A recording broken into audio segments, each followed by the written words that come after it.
Hi అండి, అందరికీ నమస్కారం అండి. ఫ్రెండ్స్, మనకి ఇప్పుడిప్పుడే మరొక బ్రేకింగ్ న్యూస్ అప్డేట్ అయితే రావడం జరిగిందండి. అది కూడా అసెంబ్లీ వద్ద వైఎస్ జగన్కు చేదు అనుభవం అంటూ ఇప్పుడే మనకు ఒక బ్రేకింగ్ న్యూస్ అప్డేట్ అయితే వచ్చిందండి. అయితే ఇందుకు సంబంధించిన పూర్తి వివరాలు అయితే మన వీడియోలో తెలుసుకుందామండి. ఏం జరిగింది ఏంటి అనేది వీడియో మాత్రం ఎక్కడా స్కిప్ చేయకుండా చూడండి ఫ్రెండ్స్. అప్పుడే మనకి పూర్తి సమాచారం అయితే తెలుస్తుంది. ఇక లేట్ చేయకుండా వివరాల్లోకి వెళ్ళిపోదాము. ఫ్రెండ్స్, నాదొక చిన్న రిక్వెస్ట్ ఫ్రెండ్స్, ఎంతవరకు మన ఛానల్ని ఇంకా ఎవరైతే సబ్స్క్రైబ్ అయితే చేసుకోకపోతే సబ్స్క్రైబ్ అయితే చేసుకోండి. ఎందుకంటే ఇలాంటి ముఖ్యమైన అప్డేట్స్ ఎప్పటికప్పుడు మీకు తెలియజేస్తూ ఉంటాను. ఇక లేట్ చేయకుండా టాపిక్లోకి వెళ్ళిపోదాము. ఇక ఏపీలో ఈ ఏడాది జరిగిన సార్వత్రిక ఎన్నికల్లో టీడీపీ కూటమి ఘన విజయం సాధించింది.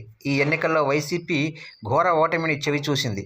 కేవలం 11 స్థానాలకే పరిమితమైంది. దీంతో వైసీపీకి ప్రతిపక్ష హోదా కూడా దక్కలేదు. ఈ క్రమంలో మాజీ సీఎం జగన్ పులివెందుల నుంచి ఎమ్మెల్యేగా గెలుపొందడంతో ఏపీ అసెంబ్లీలో నేడు అంటే శుక్రవారం ప్రోటెం స్పీకర్ బుచ్చయ్య చౌదరి ఆధ్వర్యంలో పులివెందుల ఎమ్మెల్యేగా ప్రమాణం చేశారు.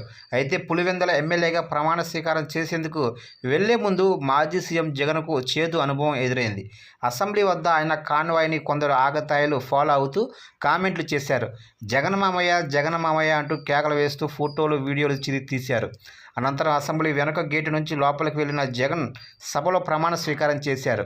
అటు మాజీ సీఎంపై అలాంటివి సరికాదని గౌరవించాలని వైసీపీ శ్రేణులు కోరుతున్నారు.